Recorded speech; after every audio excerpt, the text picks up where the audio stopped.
Ito po yung project ng Urban Deca Homes Manila, yan. Ito nga pala yung studio unit, guys and friends, yan.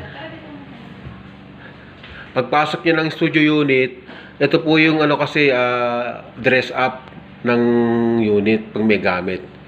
Yan, pagpasok niyo, pag-enter niyo ng unit, yan, makikita niyo po yung toilet and bath, ayan.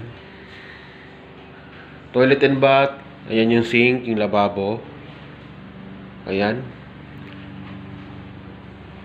Ayan po yung living room, pag may gamit, ayan.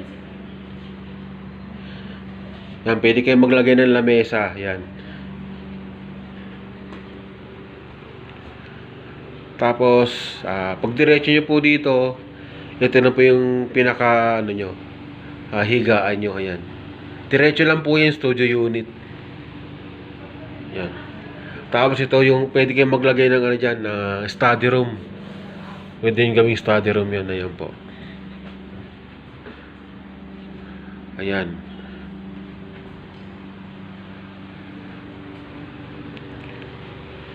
Ayan po, sa mga interested po, tawag lang po kayo, PM lang po kayo sa akin.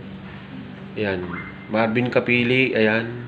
0928-233-9308 for your tripping and viewing schedule. Maraming salamat po. Thank you.